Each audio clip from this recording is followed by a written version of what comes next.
आज रात 12 बजे से पूरे देश में ये जानते हैं बिहार के हर जिला हर क्षेत्र की फटाफट 50 बड़ी खबरों को केवल 10 मिनट में। साथ ही आज इस वीडियो में हम लोग जानेंगे कि सरकार ने गरीबों के लिए कौन कौन सी योजनाओं का शिलान्यास किया और साथ ही महिलाओं को 2 लाख रुपए कब से मिलेंगे और ई श्रम कार्ड धारकों को 3,000 रुपए कब से खाते में आएंगे और गरीबों के लिए सामान के साथ बिजली, पेट्रोल, डीजल, सोना चांदी कब से सस्ता हो जाएगी और नियमों में क्या क्या बदलाव हुए हैं। सब कुछ आज इस वीडियो के माध्यम से जानेंगे। तो चैनल में पहली बार आए हैं तो वीडियो को लाइक करके चैनल को सब्सक्राइब जरूर कर दें और कमेंट में अपने जिला, अपने शहर का नाम जरूर बताएं।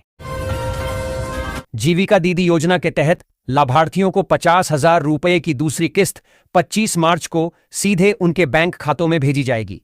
इस राशि से महिलाएं अपने स्वरोजगार को आगे बढ़ा सकेंगी और आर्थिक रूप से सशक्त बनेंगी। सरकार का उद्देश्य महिलाओं की आय बढ़ाकर उन्हें आत्मनिर्भर बनाना है। पीएम आवास योजना के तहत पात्र गरीब परिवारों को घर बनाने के लिए 3,50,000 रुपए तक की आर्थिक सहायता दी जाती है। इस योजना का उद्देश्य सभी को पक्का मकान उपलब्ध कराना है। सरकार किस्तों में राशि भेजती है जिससे लाभार्थी सुरक्षित और बेहतर जीवन जी सकें। सरकार ने घोषणा की है कि सभी मजदूर कार्ड धारकों के बैंक खातों में 1 अप्रैल को 5,000 रुपए की आर्थिक सहायता भेजी जाएगी। इस राशि का उद्देश्य श्रमिकों को आर्थिक सहयोग देना है जिससे वे अपनी दैनिक जरूरतें पूरी कर सकें और जीवन स्तर में सुधार ला सकें। सरकार ने बड़ा फैसला लेते हुए 33 लाख राशन कार्ड रद्द कर दिए हैं। जांच में अपात्र पाए गए लोगों के कार्ड हटाए गए। अब 4 चक्का वाहन रखने वाले परिवारों को भी राशन का लाभ नहीं मिलेगा। इसका उद्देश्य जरूरतमंद गरीबों तक ही योजना का लाभ पहुंचाना है।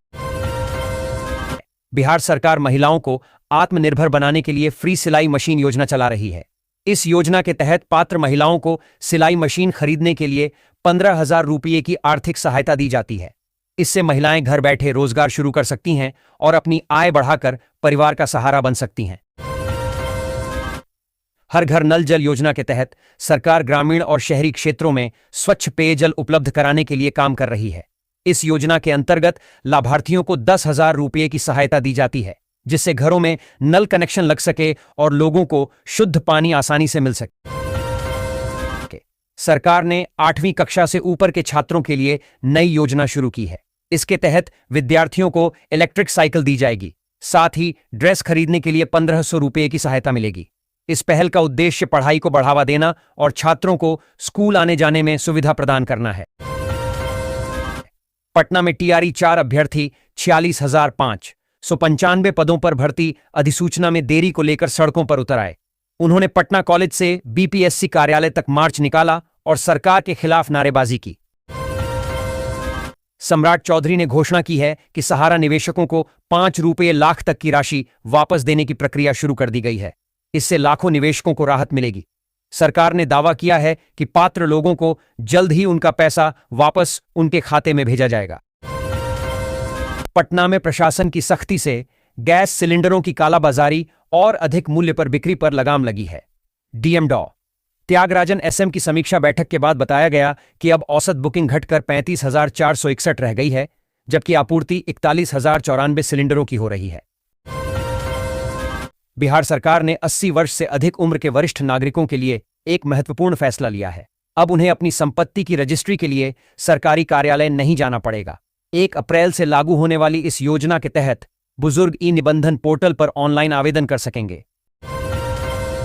मुख्यमंत्री नीतीश कुमार ने भागलपुर में समृद्धि यात्रा के दौरान उप मुख्यमंत्री सम्राट चौधरी को अपना उत्तराधिकारी बताया। राज्यसभा चुनाव में जीत के बाद पहली यात्रा में मुख्यमंत्री ने सम्राट की पीठ पर हाथ रखकर भीड़ से सम्राट चौधरी जिंदाबाद के नारे लगवाए। पटना में छात्रों का आंदोलन बुधवार को उग्र हो गया जिसमें वे यूजीसी नियमों को लागू करने और 65% आरक्षण की मांग कर रहे थे। गांधी मैदान से राजभवन की ओर मार्च कर रहे प्रदर्शनकारियों को पुलिस ने रोका। केंद्रीय मंत्री शिवराज सिंह चौहान ने पीएम फसल बीमा योजना में बदलावों की घोषणा की है। अब एक भी किसान की फसल को नुकसान होने पर बीमा कंपनी मुआवजा देगी। यह योजना 2016 में शुरू हुई थी। पटना में महिला एवं बाल विकास निगम द्वारा आयोजित 2 दिवसीय महिला मेगा जॉब फेयर सफलतापूर्वक संपन्न हुआ। इसमें 11,500 से अधिक महिलाओं ने भाग लिया जिनमें से 6,135 को स्वास्थ्य, वस्त्र और इलेक्ट्रॉनिक्स जैसे विभिन्न क्षेत्रों में नौकरी मिली। बिहार इंजीनियरिंग यूनिवर्सिटी ने कॉलेजों में उपस्थिति पर अंक देने के लिए नई नियमावली जारी की है। अब छात्रों को 75 से 80% उपस्थिति पर 1 अंक और 96 से 100% पर 5 अंक मिलेंगे। यह नियम वर्तमान सत्र से लागू होगा, जिससे अंकों में एकरूपता आएगी और मनमानी रुकेगी। उप मुख्यमंत्री सम्राट चौधरी ने घोषणा की कि जमुई के कुंडघाट क्षेत्र को इको टूरिज्म हब के रूप में विकसित किया जाएगा। उन्होंने बताया कि मुख्यमंत्री नीतीश कुमार के नेतृत्व में बिहार में विकास की गति तेज हुई है। नालंदा के गोंदूविघा पंचायत में मनरेगा मजदूरों को 3 महीने से मजदूरी नहीं मिली है, जिससे 64 लाख रुपए से अधिक बकाया है। इससे मजदूरों को गंभीर आर्थिक संकट का सामना करना पड़ रहा है। त्योहार फीके पड़ गए हैं और उन्हें कर्ज लेना पड़ रहा है। उप मुख्यमंत्री सम्राट चौधरी को भागलपुर और नवादा में मंच से एंकरों द्वारा मुख्यमंत्री कहकर संबोधित करने की घटना ने सियासी गलियारों में हलचल मचा दी है। समर्थकों में उत्साह है, जबकि विरोधी इसे रणनीति बता रहे हैं, जिससे यह मुद्दा और गर्मा सकता है। पाटलिपुत्र विश्वविद्यालय में 16 नए कॉलेज जुड़ेंगे और पीजी पाठ्यक्रमों में खेल कोटा लागू होगा। यह घोषणा विश्वविद्यालय के 8वें स्थापना दिवस पर हुई। कुलपति प्रो उपेंद्र प्रसाद सिंह ने बताया कि कॉलेजों की सूची राजभवन भेजी गई है। बिहार में बिजली उपभोक्ताओं को बड़ी राहत मिली है, क्योंकि राज्य में बिजली दरों में कोई वृद्धि नहीं की गई है। मौजूदा दरें 1 अप्रैल से प्रभावी रहेंगी। बिहार विद्युत विनियामक आयोग ने बिजली कंपनी के 35 पैसे प्रति यूनिट बढ़ोतरी के प्रस्ताव को खारिज कर दिया। पटना में आयुष्मान भारत योजना के तहत एवर्स हॉस्पिटल को गंभीर लापरवाही और फर्जीवाड़े के आरोप में निलंबित कर दिया गया है। अस्पताल ने चीरास्थल हर्निया का क्लेम कर महिला मरीज की गर्भाशय निकालने की सर्जरी की और फर्जी जांच रिपोर्टें प्रस्तुत कीं। पंचदेवरी प्रखंड में सामाजिक सुरक्षा पेंशन लाभार्थियों को 31 मार्च तक जीवन प्रमाणीकरण ई-केवाईसी कराना अनिवार्य है। ऐसा न करने पर उनकी पेंशन बंद हो जाएगी। कुल 11,159 लाभार्थियों में से 5,469 का केवाईसी अभी लंबित है। कक्षा 1 से 8 की नई किताबें तैयार हैं। कक्षा 9 का सिलेबस 2026 से 27 से बदलेगा, जिसका ड्राफ्ट जारी हो चुका है। शिक्षकों को छात्रों की बुनियादी समझ मजबूत करने की सलाह दी गई है। नीतीश कुमार के राज्यसभा जाने की अटकलों से बिहार की राजनीति में बड़े बदलाव की संभावना है। इसमें उनके मुख्यमंत्री पद से इस्तीफे, अगले मुख्यमंत्री संभावित रूप से भाजपा से सम्राट चौधरी अग्रणी और नई कैबिनेट के गठन पर चर्चा की गई है। मुख्यमंत्री नीतीश कुमार ने जमुई में 914 करोड़ की परियोजनाओं का उद्घाटन शिलान्यास किया। उन्होंने कहा कि केंद्र के सहयोग से 2025 से 30 तक बिहार की शेष कमियां पूरी होंगी। नीतीश ने सभा में अपने उत्तराधिकारी को लेकर संकेत भी दिए। अरवल कृषि विभाग गर्मा फसल के लिए किसानों को अनुदानित दर पर मक्का, मूंग और उड़द के बीज वितरित करेगा। इसका उद्देश्य किसानों की आय बढ़ाना और खाली खेतों का सदुपयोग करना है। पटना के सोरसपुर डाकघर सप्ताह में केवल 3 दिन खुलता है, जिससे ग्रामीणों को भारी परेशानी हो रही है। एटीएम कार्ड, चेकबुक और छात्रों के एडमिट कार्ड जैसी महत्वपूर्ण डाक महीनों तक अटकी रहती है। बिहार में बिजली दरों में कोई बढ़ोतरी नहीं होगी, जिससे लाखों उपभोक्ताओं को राहत मिली है। विद्युत विनियामक आयोग ने बिजली कंपनियों के दर वृद्धि प्रस्ताव को खारिज कर दिया। अररिया में एक बड़े भाई ने अपने छोटे भाई की 10.5 डिसमिल जमीन फर्जी तरीके से अपनी पत्नी के नाम करा ली।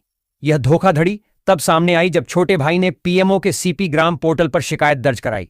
जांच और फॉरेंसिक रिपोर्ट ने पुष्टि की कि रजिस्ट्री में नकली अंगूठे का निशान इस्तेमाल किया गया था। बिहार में 18,000 से अधिक वाणिज्यिक वाहनों पर टैक्स बकाया होने के कारण पंजीकरण रद्द होने का खतरा मंडरा रहा है। इन वाहनों पर 60 करोड़ रुपए से अधिक का बकाया है, जिसमें मुजफ्फरपुर के 2191 वाहन शामिल हैं, जिन पर 8.12 करोड़ रुपए बकाया हैं। विभाग ने नोटिस भेजे हैं और कार्रवाई की तैयारी में है। बिहार गृह विभाग ने पुलिस महकमे में बड़ा प्रशासनिक फेरबदल किया है। 4 आईपीएस समेत 6 पुलिस अधिकारियों का तबादला किया गया है। नवगछिया और लखीसराय के एसपी बदले गए हैं। प्रेरणा कुमार लखीसराय की नई एसपी बनी। एलपीजी वितरकों की खराब सेवा से परेशान उपभोक्ता अब घर बैठे अपना वितरक बदल सकते हैं। इंडेन, भारत और एचपी गैस के ग्राहक मोबाइल ऐप या वेबसाइट के माध्यम से डिस्ट्रीब्यूटर पोर्टेबिलिटी विकल्प चुनकर नई एजेंसी का चयन कर सकते हैं। पटना में रसोई गैस का संकट गहरा गया है, जहां 1.51 लाख सिलेंडरों का बैकलॉग है। मांग और आपूर्ति में असंतुलन के कारण उपभोक्ताओं को समय पर गैस नहीं मिल पा रही है। गोपालगंज के हथुआ अनुमंडल में 40,000 राशन कार्डधारियों पर संकट है। खाद्य विभाग की जांच में कई अपात्र लाभुक पाए गए हैं, जिनके पास 4 पहिया वाहन, पक्का मकान या वे आयकरदाता हैं। एनसीईआरटी नई शिक्षा नीति 2020 के तहत स्कूल शिक्षा में बड़े बदलाव कर रहा है। 2026 से 27 से कक्षा 9 के लिए नया सिलेबस लागू होगा, जिसमें रटने की बजाय स्किल आधारित और व्यावहारिक पढ़ाई पर जोर है। राष्ट्रीय स्वयंसेवक संघ अपने शताब्दी वर्ष में बिहार के 1 करोड़ से अधिक घरों तक पहुंचा है। व्यापक गृह संपर्क अभियान के तहत 84 लाख घरों में संघ साहित्य वितरित किया गया। अब तक 10 लाख से अधिक लोग हिंदू सम्मेलनों में शामिल हुए हैं और दैनिक शाखाओं की संख्या बढ़कर 2575 हो गई है। भागलपुर में रसोई गैस सिलेंडर आपूर्ति के नए नियमों से उपभोक्ता परेशान हैं। शहरी क्षेत्रों को 25 दिन, जबकि ग्रामीण क्षेत्रों को 45 दिन में सिलेंडर मिलेगा। इससे एक ही मोहल्ले में अलग अलग नियम लागू हो रहे हैं। शेरघाटी नगर परिषद ने वित्तीय वर्ष 2026 से 27 के लिए 111 करोड़ रुपए का अनुमानित बजट पारित किया, जो पिछले वर्ष से 42% अधिक है। बैठक में नगर विकास, स्वच्छता, यातायात और सौंदर्यीकरण पर कई महत्वपूर्ण निर्णय लिए गए। भागलपुर में समृद्धि यात्रा के दौरान मंत्री विजय चौधरी ने संकेत दिया कि भविष्य में बिहार में एनडीए सरकार का नेतृत्व नीतीश कुमार ही करेंगे। मुख्यमंत्री नीतीश कुमार ने अपनी सरकार की उपलब्धियां गिनाई और विपक्ष पर हमला बोला। उप मुख्यमंत्री सम्राट चौधरी ने पलायन रोकने और रोजगार सृजन पर जोर दिया। मुख्यमंत्री नीतीश कुमार आज समृद्धि यात्रा के तहत नवादा पहुंचेंगे। वे 244 करोड़ की 21 योजनाओं का शिलान्यास और 55 करोड़ की 37 योजनाओं का उद्घाटन करेंगे। पूर्वी हवाओं के निम्न दबाव के कारण बिहार के मौसम में बदलाव आया है। राज्य के अधिकांश हिस्सों में आंशिक बादल छाए रहेंगे, जबकि उत्तरी भागों में गरज के साथ आंधी पानी की संभावना है। आयुष्मान भारत योजना से राशि हड़पने के लिए कंकड़बाग स्थित एवर्स हॉस्पिटल ने हर्निया बता पीड़िता की बच्चेदानी निकाल दी। जब पीड़िता सोनपुर की परमानंदपुर पंचायत निवासी अनिता देवी के मामा त्रिभुवन प्रसाद यादव ने आरटीआई के तहत सूचना मांगी, तो इस तरह के और मामले सामने आए। मुख्यमंत्री नीतीश कुमार की समृद्धि यात्रा ने भागलपुर के बैजानी गांव को 20 दिनों में बदल दिया। तालाब, सड़कें, स्कूल और अस्पताल जैसी बुनियादी सुविधाओं में सुधार हुआ। भूमिहीन परिवारों को जमीन मिली, जिससे उनके जीवन में बड़ा बदलाव आया। गया की देवंती देवी, छठी पास सरपंच, ने धनगाई पंचायत में 2500 से अधिक मामलों का निपटारा किया। नक्सल प्रभावित क्षेत्र में भी उन्होंने निडर होकर जनसेवा की और कैदियों के हक के लिए संघर्ष किया। मुजफ्फरपुर में लीची के बागों पर बढ़ते तापमान का असर दिख रहा है। शाही और चाइना किस्मों में मंजर की जगह नए पत्ते निकल आए हैं, जिससे किसान चिंतित हैं। राष्ट्रीय लीची अनुसंधान केंद्र के निदेशक डॉ. विकास दास ने बताया कि नवंबर-दिसंबर में सामान्य से अधिक तापमान के कारण यह समस्या हुई है। पटना गयाजी डोभी 4 लेन राष्ट्रीय राजमार्ग को ग्रीन कॉरिडोर के रूप में विकसित किया जाएगा। पहले चरण में 65 किमी हिस्से में 21,500 फलदार वृक्ष लगाए जाएंगे। पर्यावरण मंत्री प्रमोद कुमार ने अधिकारियों को निर्देश दिए हैं कि यह योजना 2026 से 29 तक पूरी हो। Mrs India 2017 runner up Monika Mani Tej Pratap Yadav की जनशक्ति जनता दल में शामिल हो गई हैं। उनकी एंट्री को पार्टी के विस्तार और नई छवि बनाने की दिशा में अहम कदम माना जा रहा है। जनसुराज के प्रदेश अध्यक्ष मनोज भारती ने सारण में नाबालिग लड़की के दुष्कर्म और हत्या मामले पर बिहार की विधि व्यवस्था पर गंभीर सवाल उठाए। उन्होंने आरोप लगाया कि प्रशासन ने मामले को दबाने और पीड़ित परिवार पर दबाव बनाने की कोशिश की। सहरसा के डीएम दीपेश कुमार ने सीहौल स्थित वनदेवी इंडियन गैस एजेंसी का औचक निरीक्षण किया। गैस की किल्लत और कालाबाजारी की शिकायतों के बाद उन्होंने गोदाम से वितरण पर तत्काल रोक लगा दी। पटना हाईकोर्ट ने आमस दरभंगा राष्ट्रीय राजमार्ग परियोजना पर लगी रोक हटा दी है। कोर्ट ने बिहार स्टेट वक्फ ट्रिब्यूनल के अध्यक्ष की कड़ी आलोचना की। कहा कि उन्होंने कानून को समझने में विफलता दिखाई और एक खास समुदाय के हितों को प्राथमिकता दी। बिहार बोर्ड मैट्रिक और इंटरमीडिएट परीक्षा 2026 के परिणाम मार्च के अंतिम सप्ताह में जारी करने की तैयारी में है। पहले इंटरमीडिएट और फिर मैट्रिक के नतीजे घोषित होंगे। भागलपुर नगर निगम को लगभग 16,000 निजी और सरकारी होल्डिंग्स से 31 करोड़ रुपए का होल्डिंग टैक्स बकाया है। इनमें सरकारी संस्थान और रेलवे भी शामिल हैं। निगम ने 2 नोटिस के बाद अब तीसरे और अंतिम नोटिस की तैयारी की है। मुख्यमंत्री नीतीश कुमार के पुत्र निशांत कुमार जदयू में शामिल होने के बाद से काफी सक्रिय हो गए हैं। वे पार्टी कार्यालय में कार्यकर्ताओं से मिले, उनकी समस्याएं सुनी और मुख्यमंत्री के कार्यों का प्रचार करने की अपील की। सर्वर ठीक होने के बावजूद मेरठ में गैस सिलेंडर के लिए लंबी कतारें लगी हुई हैं। एजेंसियां रात 11 बजे तक खुली रह रही हैं। मुस्लिम बहुल इलाकों में ईद के कारण मांग अधिक है।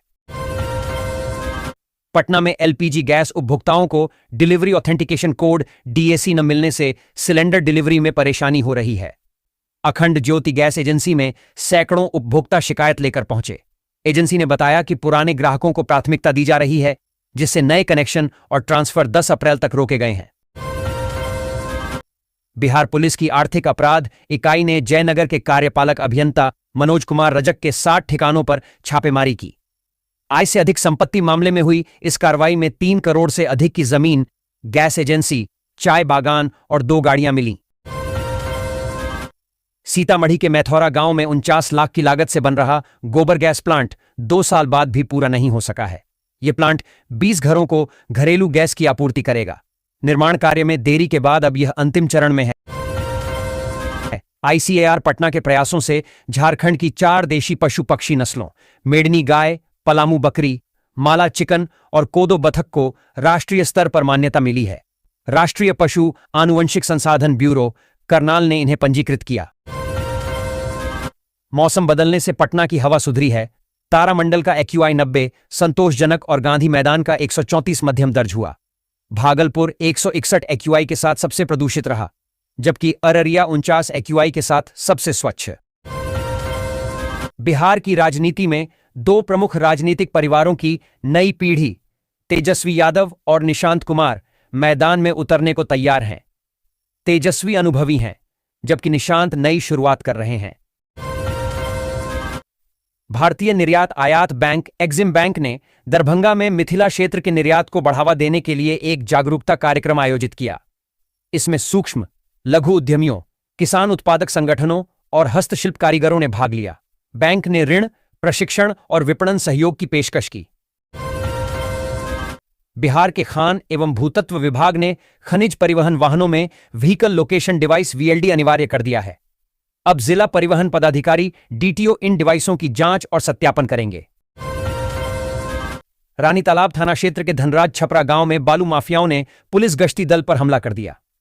अवैध बालू खनन की सूचना पर पहुंची पुलिस पर पत्थरबाजी और फायरिंग की गई, जिसमें 6 पुलिसकर्मी घायल हो गए। भागलपुर में समृद्धि यात्रा के दौरान जदयू सांसद अजय मंडल और विधायक बुलो मंडल लंबे समय बाद एक मंच पर साथ दिखे। बीते विधानसभा चुनाव में टिकट बंटवारे को लेकर दोनों में मतभेद थे, जिसे राजनीतिक पुनर्समायोजन का संकेत माना जा रहा है। ज्योतिषाचार्यपन अभिषेक चतुर्वेदी के अनुसार सच्चे मन से कुछ उपाय करने पर मां की कृपा से जीवन में सुख शांति आती है। गाय के घी का भोग, सफेद फूलों से पूजा, चंद्र दोष के लिए मंत्र जाप, सफेद या पीले वस्त्र धारण करना और अखंड ज्योति जलाना जैसे 5 अचूक उपाय बताए गए हैं, जो जीवन में सकारात्मक बदलाव लाते हैं। शेखपुरा जिले में वृद्धा, विधवा और दिव्यांग पेंशन लाभार्थियों को 31 मार्च तक जीवन प्रमाणीकरण कराना अनिवार्य है। ऐसा न करने पर पेंशन भुगतान बाधित हो सकता है। मोकामा में प्रशासन ने होटलों और रेस्टोरेंट पर ताबड़तोड़ छापेमारी की। घरेलू गैस सिलेंडरों का व्यावसायिक उपयोग करते पाए जाने पर कई सिलेंडर जब्त किए गए। एक रेस्टोरेंट से आपत्तिजनक स्थिति में युवक युवती भी पकड़े गए, जिनसे पूछताछ जारी है।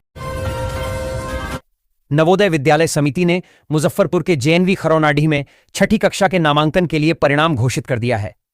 प्रभारी प्राचार्य पंकज कुमार ने बताया कि चयनित विद्यार्थियों को 1 सप्ताह के भीतर प्रवेश के लिए बुलाया जाएगा।